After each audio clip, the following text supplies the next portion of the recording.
Oi, gente. Tudo bem? Tô tentando botar o Rodrigo aqui, mas. Oi, Rodrigão. Olá, Tudo bem? tudo bem? E aí? Tudo bem também. Olá, pessoas. Obrigada por participarem. Que legal. Acho que vamos começando, né, Rodrigão? Já estamos na hora. E aí, eu Sim. e o Rodrigo, a gente combinou de fazer uma live bem curtinha, só para apresentar esse tema, que na verdade a gente está mais pesquisando e debatendo e fuxicando do que é alguma coisa pronta, né? Mas é sempre legal compartilhar essas andanças nos estudos, né, Rodrigão? Sim, exatamente. Legal. Então, diga, pode falar, desculpa. Pode falar. Vai lá. Não, oi, Regina, boa noite, tudo bem? Eu ia comentar que a gente, o Rodrigo e eu, a gente se conheceu na Índia e fazendo um curso do Dr. Bolli. E uma coisa que chamou muito a nossa atenção quando a gente estava lá, que foi realmente revolucionário, assim, que o Dr. Bolli ele apresenta pranayama como a expansão de prana. E aí o Rodrigo vai até falar um pouco melhor sobre isso, né, Rodrigão? Porque pranayama é o composto de uma palavra, né, de dois termos, prana e ayama. E aí, a loucura do sânscrito, que é muito interessante, é que a yama pode ser traduzido tanto como controle, restrição e regulação, como expansão. As duas traduções são corretas. Então, as duas traduções, tanto restrição de prana, controle de prana, como expansão de prana, tecnicamente estão corretas. O Dr. Bolli, especificamente, ele traduz como expansão. E isso é uma coisa que a gente vai explicar por que ele faz isso e que chamou muita atenção. Em geral, quando a gente lê os textos, a maioria de tudo que eu já li na minha vida, acho que 98% é controle, regulação, nesse sentido de manipulação da respiração. Só que daí, nessas andanças, nesses estudos, a gente descobriu um texto muito legal que chama Mrigendra Tantra, trava-língua, e que esse sábio, né, Narayana canta, ele também traduz como expansão da respiração. E quem valida isso também é o Alexis Sanderson, que é esse pesquisador de tantras clássicos que é incrível. Então é isso, a gente vai falar sobre essa descoberta preciosa hoje. Então, quer começar contando aí, Rodrigo? Ai, muito obrigada, Otávio. Fico muito feliz. Muito obrigada. Vocês também têm um trabalho lindo, sou super fã. Então conta aí, Rodrigão, como que você vê isso? Conta do Dr. Bolli, conta do Hatha tradicional, que depois eu falo do Tantra aqui. Tá, então, voltando ali dentro dos conceitos, né? Vou falar um pouquinho de cada coisa. Nós temos aí os conceitos do yoga tradicional, os conceitos tradicionais do yoga que baseiam-se no conhecimento experiencial e na consciência dos movimentos do corpo e da respiração durante o próprio processo respiratório por meio dos mecanismos sensoriais internos, né? Então, a partir daí é construído o conhecimento do yoga. E aí, a educação tradicional em yoga, ela vai dar importância à consciência desenvolvida subjetivamente nos movimentos do corpo e da sua origem, relacionados com a respiração involuntária e involuntária, particularmente lá durante a técnica de pranayama. Na literatura tradicional do yoga, não há menção ao diafragma, respiração diafragmática, a oxigênio, gás carbônico, outros gases, enfim. Em vez disso, nós lemos sobre vayus, prana, pranayama, enquanto trabalhamos com a respiração. Experienciar os movimentos do tronco relacionados com a inspiração e expiração naturais, faz parte aí do trabalho central do Yoga Nubhava, desenvolvido pelo Dr. Bolli. Inclusive, para entendermos, né, até onde isso pode chegar, né, até onde esse trabalho pode chegar, nós vamos internalizando cada vez mais a nossa atenção enquanto experienciamos esses movimentos de abertura e fechamento. Pode até nos ajudar a reconhecer e apreciar a presença de uma atividade, a presença e a atividade de uma força interna, como sendo responsável por esses movimentos durante a respiração involuntária. É um trabalho com um processo, né, de sensibilização muito profundo, né? E daí a gente chega ao tema aí da nossa live de hoje, que é a proposta dos conceitos de prana e pranayama dentro desse contexto do Yoga no Bhava. Então, na ciência médica contemporânea, a atividade motora é o que no yoga nós vamos entender como vayu, né? O sânscrito para vento, o ar em movimento. Então, vayu como atividade motora, enquanto o conceito contemporâneo de atividade sensorial, que dá origem a sensações, percepções e conhecimento, é entendido no yoga como prana. E aí o trabalho que faremos sobre esse conhecimento dessa atividade sensorial será o pranayama. Então é isso que nós temos. Isso é muito legal, porque é uma coisa que eu até tava com respiração 3D, é isso mesmo. Eu tava até conversando com o Marquinhos, né, esses dias, foi numa live que não ficou gravada. Mas a gente tava falando justamente sobre prana, e como o prana é um conceito complicado de lidar no yoga, porque ele é um conceito que ele é vulgarizado, ele é banalizado, o Marquinhos sempre fala, né, que prana virou energia. Então o que é energia? É tudo e não é nada, porque o que é tudo também não é nada. E é isso que é muito legal, porque nas escrituras tradicionais do Hatha, a gente tem o prana, ele é explicado como um dos ventos, né? Porque isso é uma coisa muito legal também do Dr. Bolli, que ele definia vayu como ar em movimento, né? O movimento do ar. E isso é também muito revolucionário nessa abordagem dele, né? Que ele fazia muita questão de deixar isso claro. E prana é essa substância meio mística do Hatha que a gente tem que buscar nas escrituras, não ficar nesse senso comum da energia, porque a melhor energia, em inglês, eles traduzem para breath. E em português, até se alguém já tiver tido uma solução para isso, eu faço traduções de vários desses textos que a gente publica pela Svarupa, e eu fico, meu Deus, como que eu traduzo breath, né? A tradução que eu encontrei no português, o pessoal traduz como alento vital. Mas também esse alento vital não quer dizer muita coisa, alento vital. Breath seria alguma coisa de fôlego, respiro, é muito difícil de traduzir, né? Uhum. E aí, só que o Dr. Bolli e esse Tantra, o Narayana Kanta, eles têm duas coisas que eu também acho extremamente revolucionárias dentro da literatura tradicional, que é o seguinte, para o Dr. Bolli, prana ayama seria essa expansão de prana, só que prana como conhecimento. Então, quando a gente faz essas técnicas que o Dr. Bolli propõe dentro do Yoga no Bhava, e aí o Rodrigo vai me complementando e me corrige se eu estiver viajando aqui, quando a gente faz essas técnicas de respiração dentro do Yoga no Bhava, o Dr. Bolli propõe, para quem não conhece, né, o Yoga no Bhava, por exemplo, ele fala, abre o braço e perceba a sua respiração na parte superior aqui do peito.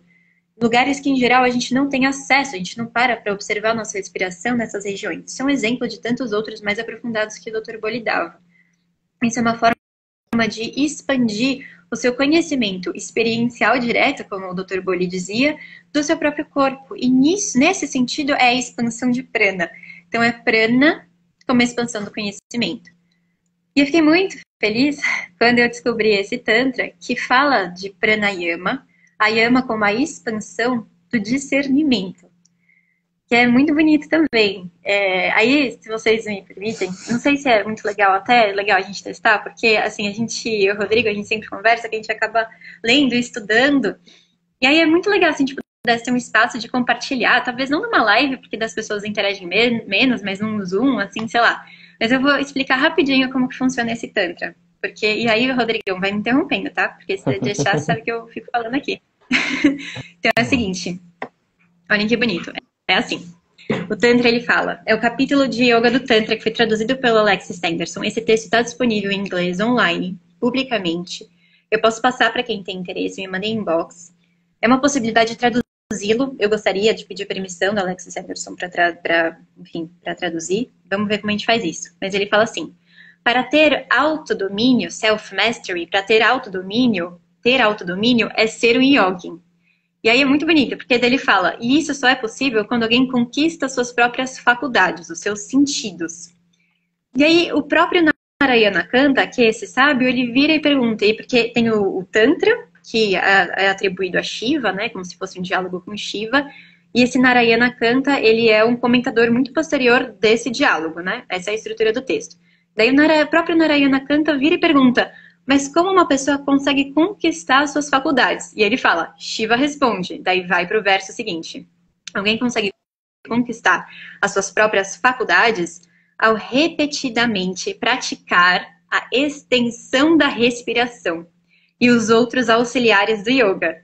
E agora eu faço um parênteses. Nesse texto, são 7 auxiliares do yoga. E aí, a gente acha que começa pela extensão da respiração, que já é revolucionário, mas não são aqueles outros 7 tirando asanas que a gente conhece de Patanjali. Olha só quais são os 7 auxiliares do yoga que é legal nesse texto. Primeiro começa com a expansão da respiração, depois vai para pratyahara, o recolhimento dos sentidos, depois dharana, meditação dhyana, discriminação, no sentido de discernimento, repetição de mantra e samadhi. Aí o que ele fala é, o 8º auxiliar é o próprio yoga, que é o que todos os outros auxiliares servem. Então o próprio yoga é um auxiliar do yoga, porque nessa perspectiva, nessa abordagem, o yoga, ele é um estado, né? Ele é um processo. Então isso é super legal. Mas enfim, voltando para o nosso... só mais um parênteses antes. Nesse texto, o Narayana Kanta, ele fala assim, você tem que aumentar gradativamente as suas práticas de expansão da respiração, porque senão você pode se machucar seriamente. Então isso é uma advertência muito pedagógica do Narayana Kanta. Mas olha que lindo que ele fala de prana. Fiquei super feliz quando eu vi. Ele fala assim, prana é o vento vital. Ele é e a sua extensão, a sua expansão é esse exercício de lidar com essas 3 fases da respiração. A inspiração, a permanência, né, a pausa, e a sua expiração. E aí ele fala o seguinte, mais pra frente. O prana, ele é o discernimento, ele é o raciocínio, ele é a examinação próxima de alguma questão. E ele, olha que frase bonita, ele fala assim, o intelecto humano, ele vai vagando como se ele fosse cego. E ele vai procurando a razão. Tô com a minha colinha aqui porque eu fui traduzindo para não ter que traduzir na live. Ele vai procurando o intelecto, ele vai procurando cegamente a razão. E essa energia vital, a energia vital se chama prana, porque ele é o que permite que o ser humano chegue nessa razão que ele procura às cegas. Só que ele só procura a razão, ele só está nessa busca pelo discernimento porque ele tem dúvida. E essa dúvida é movida por uma insatisfação com algum dos níveis da realidade. Eu achei isso assim, puxa vida, por isso que a gente faz yoga, né? Isso é muito bonito. Então, basicamente, é isso. O que o Narayana Kanta coloca, o que ele resume é assim, na presença do discernimento, prana, o praticante do yoga consegue compreender. Ele experiencia a manifestação das coisas nas suas verdadeiras naturezas. Ele percebe o que nutre ele no seu estado de yoga, o que aproxima ele do seu estado de yoga e o que afasta ele do seu estado de yoga. Então, ele fala que o discernimento é o auxiliar mais importante de todo o yoga. Ele é mais importante que o samadhi pro Narayana Kanta, porque é o que leva ao samadhi, é o que permite buscar. É o que permite que o yogin se afaste do que o tiraria dessa busca pelo estado de yoga. Então, a base de tudo é o discernimento. Só que discernimento é prana. Por isso, ele propõe essa expansão do discernimento de prana. E como fazer isso? Ele dá as instruções de expansão. Aí já é um pouquinho mais familiar, assim, para quem conhece os textos de Hatha, né? A inspiração, a retenção, kumbhaka, tal. Então, é isso. É muito bonito. E é muito... parecido, né, Rodrigo, com o Dr. Bolli, assim, é muito afim. Não, e traz uma dimensão para o pranayama muito mais profunda e com uma quantidade de significados muito maior do que uma simples retenção da respiração. E aí a similaridade com o Dr. Bolli também é algo muito legal. A expansão de conhecimento, discernimento, é muito interessante mesmo. E traz de uma forma tão simbólica, poética, é muito legal isso.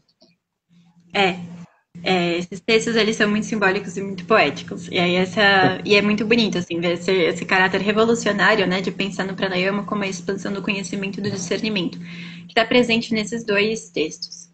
Depois, esse texto eu gostaria muito de disponibilizar, eu vou tentar traduzir para mandar para quem tiver interesse, ou para quem é inglês me manda, porque ele já está aqui prontinho na internet gratuitamente, que é coisa linda. E uma coisa que é bonito também é porque uma coisa que o Narayana Kanta fala, que me lembra muito do Dr. Boli, é que ele fala assim, se o yogin, ele compreende como prana circula no corpo, ele compreende todos os seus efeitos. Ele fala assim, se o yogin compreende a respiração conforme ela se movimenta e percebe as afinidades das qualidades com que ela se manifesta nos caminhos da lua, do sol e do Senhor, né, que é essa analogia dos canais que a gente tem, das nadis principais, ele alcança qualquer coisa que ele quiser. Então, claro, o que ele quer, né? Eu acho que dentro desse contexto de yoga, ele consegue alcançar esse oitavo auxiliar, que é o próprio yoga. Depois ele fala dessas divisões de pranayama, inferior, intermediário, superior, que está presente na literatura Hatha, né, que tem a ver com as durações das expansões, nesse caso, da respiração. E uma coisa muito bonita também é que ele fala que o pranayama pode ser cheio ou vazio, que isso também está presente na literatura Hatha, né? Pranayama cheio seria com a repetição de mantra e o pranayama vazio é sem a repetição de mantra. O Hatha, em geral, ele é um pouquinho mais avesso, né, repetição de mantra. Não sei quando quando são textos que vêm de linhagens tântricas, mas o Hatha mais ascético é um pouquinho mais avesso. Tanto é que no Dattatreya Yoga Shastra, ele fala que o yoga de mantras é para o yogin mais incompetente que tiver. Não precisa. Mas o Narayana Kanta não. Ele fala que o pranayama com repetição de mantra é superior e destrói todos os pecados, né, os sins. Só que sem mantra é bom também. Gera estabilidade da mente volátil. E aí, Rodrigo, olha que incrível. Porque quando o Narayana Kanta comenta esse verso, que Shiva, né, tá falando que o pranayama sem mantra gera a estabilidade da mente volátil, o Narayana Kanta fala, é isso. O pranayama sem mantra ajuda na estabilidade da mente volátil e dos outros sentidos. Então, assim como o Dr. Boli, o Narayana Kanta coloca a mente como um dos sentidos, dos nossos 5 sentidos, né? 6 sentidos. Então, é bem legal. E é isso, essa era a minha apresentação do... É muito lindo, é muito lindo. Não, você ainda tem a questão do discernimento que gera liberdade, né? Do alcance ao objetivo do yoga. Ainda tem isso, é muito significativo, é muito significativo. É linda, né? E é isso. A ideia foi fazer uma live bem curtinha. Acho que a gente podia fazer mais dessas para ir dividindo as coisas que a gente vai lendo, porque às vezes a gente vai lendo e vai empilhando e não vai compartilhando, né? E às vezes traduzir textos demora, mesmo que seja um texto curtinho, é um trabalho um pouco demorado. Mas às vezes fazer uma live sobre esses textos que a gente vai lendo pode ser uma boa, porque aí fica salvo, é um bate-papo. Rodrigo, a gente faz isso o dia inteiro, a gente pode fazer isso em live, né? Exatamente. Eu acho que, assim, hoje a gente aproveitou para aprofundar um aspecto, né? Mas a gente também está aí com uma proposta, né? Que começa essa semana, né, dentro desse assunto, né? De pranayama, que é o nosso curso de pranayamas, né? Que começa amanhã. Quer falar um pouquinho dele?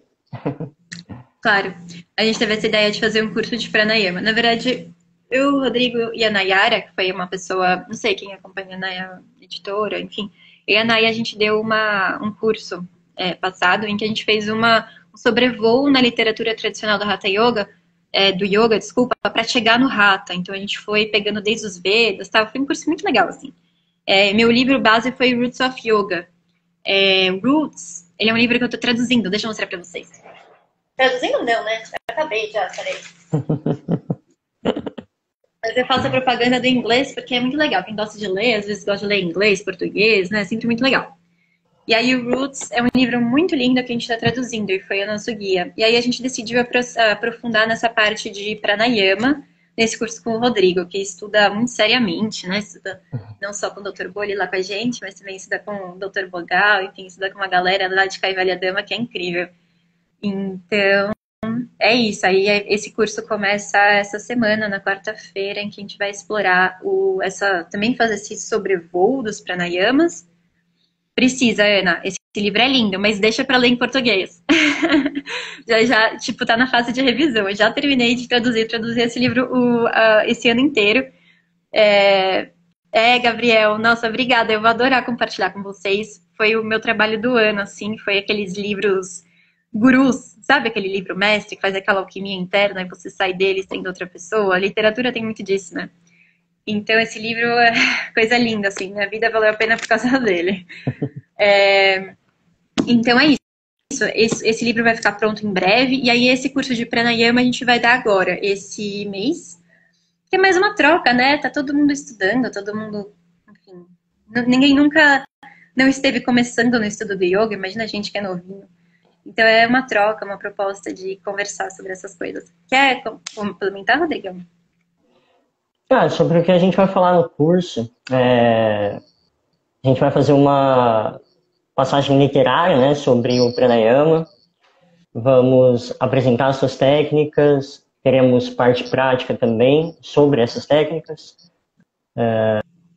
Falaremos também do conceito, né, da parte mais científica contemporânea, dos efeitos fisiológicos de pranayama. É basicamente isso, né? É isso. Vai ser bem legal. Eu tô bem animada. Foi muito legal o curso anterior. E aí, para responder o Herbert, eu não sei, o Roots, né, que eu tô mostrando aqui, ele foi escrito em inglês pelo James Mallinson e o Mark Singleton. E a proposta é muito legal, porque eles fazem assim, gente, esse livro é mágico, vai mudar a vida de vocês. Mas esperem para ler em português. É assim, eles fazem uma pequena introdução, mais ou menos de 10 páginas, falando um overview. Então, eles têm vários capítulos. Então, eu vou pegar, por exemplo, postura, capítulo 3 sobre posturas. Eles fazem a introduçãozinha deles, e aí depois eles vão pegando vários textos e vão colocando excertos desses textos, desde os Vedas até os textos mais recentes do Hatha tradicional, né, pré-moderno, até o século XVIII. Então, você tem uma noção de como essa literatura que atravessa os séculos, ela é plural, ela é eclética, ela não é uníssona, ela destoa muitas vezes de Patanjali, que às vezes a gente tem como se fosse o grande proxy, né, do yoga. Isso não é bem assim. Tem muita coisa que é diferente, os próprios tantras têm muitas coisas diferentes, apesar de citar Patanjali, esse próprio tantra que eu li para vocês hoje faz referência direta a Patanjali, mas isso é muito legal, ele quebra vários paradigmas. Mas esse tantra que eu e o Rodrigão a gente está falando aqui hoje, o Mrigendra Tantra, é muito difícil para mim pronunciar isso, ele também foi uma tradução que eu fiz do inglês para o português. Não traduzo o sânscrito, tá? Então foi só que esse texto foi a tradução do Alexis Sanderson, que é um cara foda também, de Oxford, que foi o orientador do James Mallinson. Então, puxa, em inglês, o que não falta é texto, gente. Inclusive, tradutores de plantão me mandem contatos, porque a gente está precisando muito de tradutores para poder compartilhar esse conhecimento. Esses textos, eles são todos disponíveis online de forma gratuita, então, realmente o intuito é só disponibilizar gratuitamente para gerar acesso, né? Enfim, falei muito já, que eu me empolgo. Mas é isso. Aproveito para recomendar também o acesso ao site do Dr. Boli, que é yoganubhava.com. Talvez ele vá direto para o italiano, mas enfim. O site está em inglês, existem os artigos escritos pelo Dr. Boli lá, para quem lê, pelo menos por enquanto está em inglês.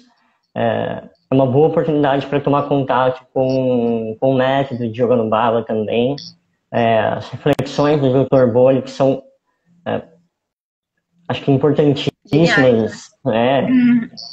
Então, eu recomendo o site dele. Tem tudo lá. O que eu falei aqui hoje, vocês vão encontrar lá. De fácil Tirando o acesso. nosso manual também, né? E já Tá já a chegando gente vai aí, né? publicar um manual. É, vai ser muito legal. Mas enfim, gente, muito obrigada pela participação, obrigada a todos, adorei ver pessoas que eu conheço aqui também, Miriam, maravilhosa, muito obrigada, a Agnes entrou, enfim. Obrigada, gente, Ana, obrigada pelos comentários, Herbert, todo mundo, Gabriel, obrigada, viu? Então tá. Obrigado, Um beijo. Obrigada, Rodrigo. pessoal. Obrigado, Gabi. Boa noite. Obrigada pela parceria de sempre. Beijo. Até Tchau, mais. tchau.